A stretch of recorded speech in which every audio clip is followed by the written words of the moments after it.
So 14 years ago, when Caroline was a baby, I had a neighbor that had her house was going on the market. She asked me to help her prep it. And I went over there, and Joyce had seen it before. And then she saw it after, and she was like, "Oh my gosh, this is amazing. I can't believe you did this. I just was here like 3 days ago."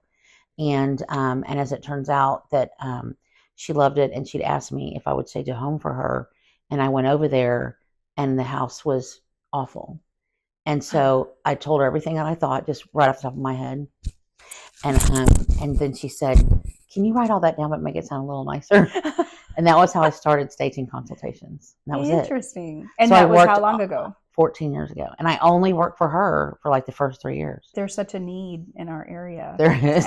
You're one of the few people that I know that offers this service. So right. And you're so good at it. You're so sweet. Okay, so what types of homes do you typically do when you're staging? So I typically stage occupied homes where the seller already lives there, and I come in and I tell them room by room exactly what they need to do to get their home ready for sale. And do you prefer doing those over vacants, or? I do. I love them because I love people, and I love to help, and that's probably my gift, which can also be a issue. And so I love to help people, and a lot of people have certain gifts that I don't have, and for me, I can just I can see what needs to, really, it sounds terrible, but I'm almost the eliminator. I'm like, take it away, take it away, take it away. Yeah. Well, and you'll work with their furniture, right? So absolutely. That's so important. Their furniture, tell them what to take away. And then if they need to purchase things, or if we have things that we can loan them, pillows, plants, maybe towels. But it's better if they buy some of those things and they're more invested, and then we're all together as a team. So how does that work? So you do a consultation. Do you go ahead and tell them there at the appointment? Yes. I need you to buy this, that, yes, and the other. I do. Yeah. Or if I can see that some people, that's just not their thing and they don't get it. Mm-hmm. And so then I'll write down for them room to room, and I'll send them a list or an Amazon list. I've made Amazon lists for people, especially some of my men who are bachelors. Well, the other thing that I like that you'll offer too is you'll text with them. Yes. And they'll go to home, or you'll go to Home Depot, yes. Or they go to Home Depot and they send you, "Hey, what do you think of this pendant over the," right. Absolutely. My phone blows up night and day. Yeah. Like, is this in? I'm like, yes, because you understand. Yes, no. Yeah, and no, nobody else, Right. Yeah. So that's great.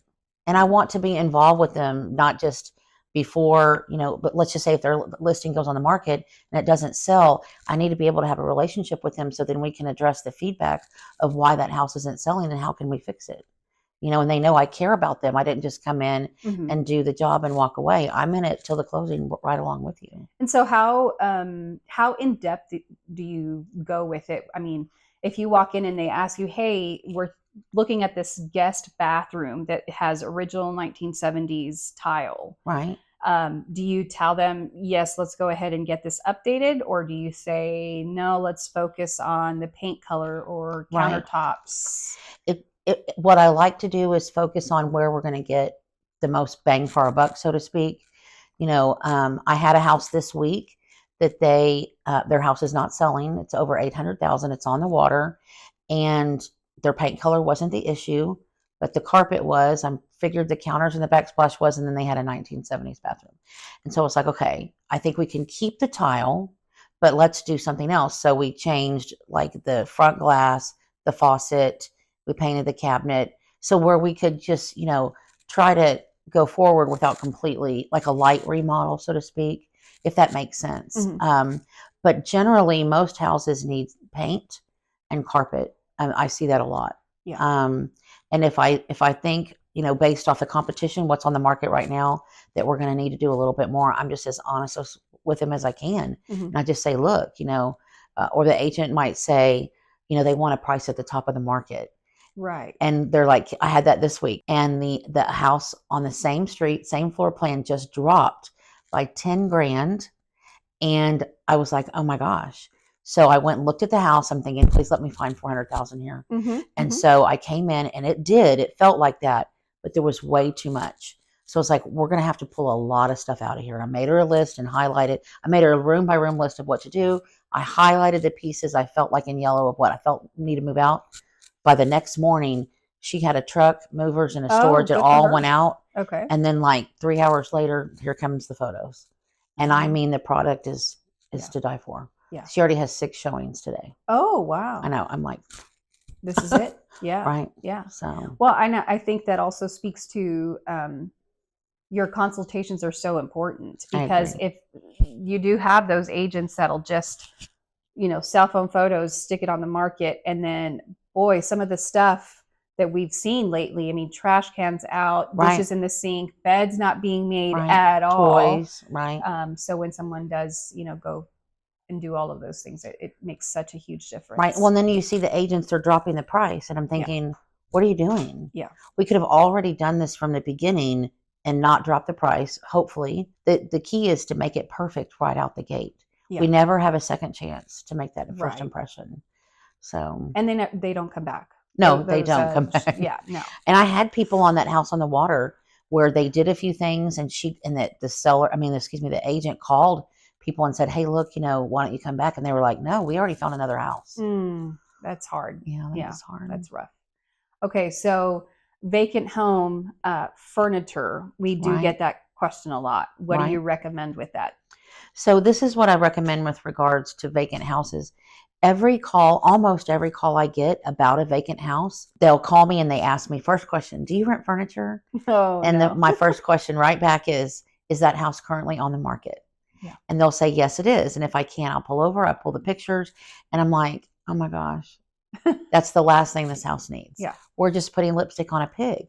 Now we're spending, $2,000, $3,000, $5,000 on renting furniture when we could have already fixed what's really wrong with it. Maybe make a price adjustment, because usually it's more than just the fact that it doesn't look good. It's usually that plus price.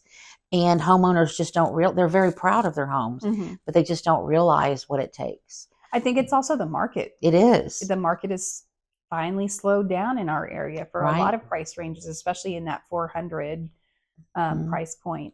Right. So if we're looking at furniture, it's probably something else. We can pull some things together. Digital staging, I think, helps a lot in a person first looking on their phone and trying to determine, how would I place my furniture? What would look good in there? I think that's helpful, especially if the digital staging is proper furniture, because I do see some very modern digital staging, and I'm like, okay, hold on. We have to appeal to the masses. Right. Who are we? Yeah. Right. Who's our audience? The buyer? Okay. So popular question that I am seeing pop up. Let's talk paint color. Yes. So gray, as we know, is on the way out. Yep. Are you telling people, hey, you have gray walls, let's paint them? No. Yeah. Leave the gray walls. Leave the gray walls. I'm not telling people to paint those. That's but fine. If they were taupey, right. What are you recommending they paint to now? So if they're taupey or other colors, or we need to paint a whole house, I have to be really careful and make sure that we're not painting them white if the trim is old, because then that just makes it more yellowed. Okay. So I look at a lot of like accessible beige. I saw a house yesterday. I did not recommend it. It was Killam beige. And Killam beige I haven't used since like early 2000s. And it looked so fresh and good again.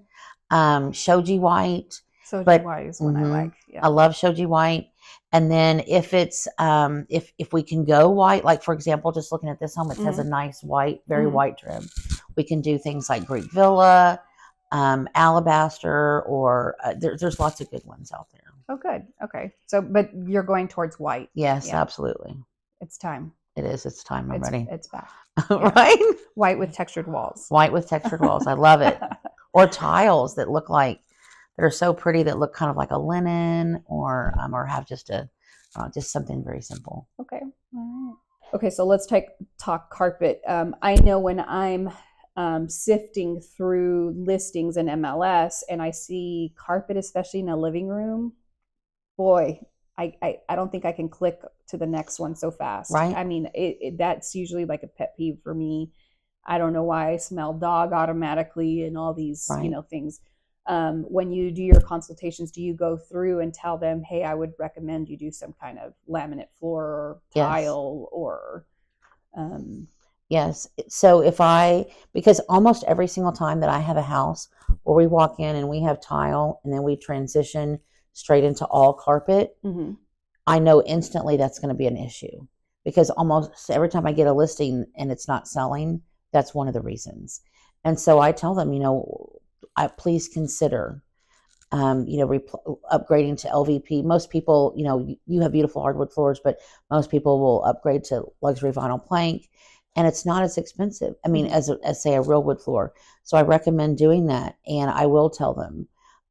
Also, if the carpet is dirty, it needs to be cleaned, it needs to be restretched, I will tell them, and that it's always better to do it up front rather than give a carpet allowance, because it's going to be cheaper for you to do it than it is a price reduction. Or well, I think the buyer always thinks, oh, it's going to be $20,000 to replace these carpets, when really it's maybe $3,500 with the carpet person that we have. Exactly.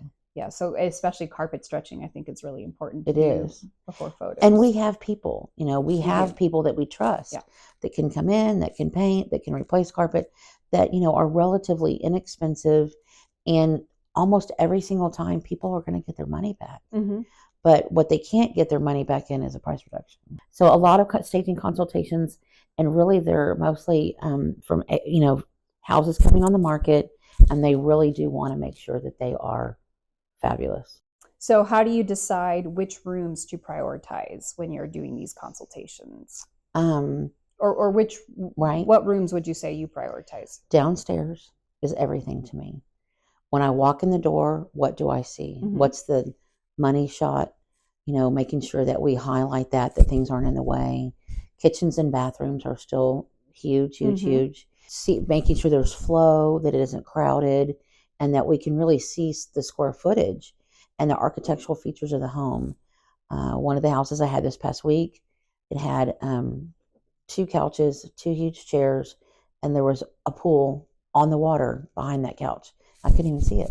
I was like, no. So we took the chairs out. We really went down to 1 chair, 1 couch, and then I just moved the whole thing. And then I was like, what a difference. Huge. The other thing I like about your work is that you pay attention to the front of the house, the curb appeal, front door, making sure all of that is cleaned, and then the back patio, all the way through. Important. And that makes such a difference. It's so important. I don't care for storm doors because they cover up oftentimes a beautiful door. And so a house I saw just a couple weeks ago, I asked them to take the storm door off. The front door was brand new. Wow. Beautiful leaded glass. It had leaded glass on either side, and I couldn't see it at all. And they had just spent $400 having the door refinished, but I couldn't see it. I was like, take it off. And then would you say that's true for window screens also? Yes. Take those off. If we can, and they're really, especially older, I always recommend taking them off. Many times they're torn or they're missing just one. And so it's better just to take them all off. It helps the house look bigger, more updated, and lets more light in. And they're all there. And so they're, I say just put them in the garage. So if someone's thinking about selling their home and it's owner occupied, when do you like to visit with them? Like if you're thinking going on the market, say March, ideally, when would you like to be out to do that initial consultation for homework? Right. As soon as possible. Because they sometimes take away too much, or they're going to paint or touch up, or I need them to, and they need time. Especially if they have children and they work, like you and I do, they need time to address those types of things. They might not want to do everything we want to do up front, and then they start packing some things up or moving some things, and then they're like, "Oh gosh, she's right. I need to touch up. I need this carpet does look bad," or something like that. Yeah. And so, how do you feel about? Because I have had that where you'll tell a client, "Hey, this really heavy piano. We need the piano out of the way," which means maybe a piano company coming to. How do you feel about if somebody doesn't want to do that, doesn't want to go through with moving it? Right. Well, I'm it's okay. If they don't want to do it, I'm all right with that. I always try to tell them, this is my expertise. I just try to tell you what to do, and then it's your choice of whether or not you decide to do it. It is their home, but there are sometimes some things that they're not going to do that are minor, and then they have photos. I'm like, okay, what's happening now? Like buy paper towels, buy soap, but slide it out, put it back, those kinds of things, especially in kids' rooms. Yeah. Well, I was just curious, Maria, how you got started in becoming a real estate agent? I started 10 years ago. 10 years ago in October. I don't know, I was just always curious about real estate. And I thought, why not? Let me help people. And it's just been the biggest blessing. That's It's been great. so fun. We get to meet the nicest people. We and do. people that genuinely need help. And Right. And honestly, people ask me, well, do you like what you do? Or how do you feel about what you do? And the truth is that I absolutely love it. Mm-hmm. I absolutely love it. That's probably why I love staging consultations far more than vacants, Mm-hmm. because I can really be of help, and people need it. They're going to that next chapter in their life, whether they're moving to the crossings or, or with their family, or they're can sometimes be divorcing. Mm-hmm. And it can be an uncomfortable situation. And so we walk in and we try to love them through it, where it's a happy move. They're having a baby, no matter what it might be. And so there's many agents out there that won't tell them what they really need to hear. And so I think you do that so well, Maria. You do. And there's other agents too. But you do it especially well, you and Aaron. And also, when we have little issues at the end, like, oh my gosh, the towel ring fell off the wall. I'm like, call Aaron. He needs to bring it, bring his toolkit. We got it. We're on it. So, yeah. Well, and I think having you part of the team has become so important for us. I present you, I talk about you at my listing consultations, my appointments as I'm meeting new people. right. And I certainly bring you up, and then they know to expect you, Right. And thank you. And I think it makes our listings stand out from everyone else. I think it's so important. It gives it that, as I say, the HGTV touch. Right. Because it goes from being just an ordinary lived-in home to a very move-in ready home. We which do, is what and we want. it does, and that's how we want it to feel warm. And I just don't want ever there to be a house that doesn't look, magazine ready and beautiful for people. And nobody wants to move into a house that isn't cute. Right. Yeah. Well, good.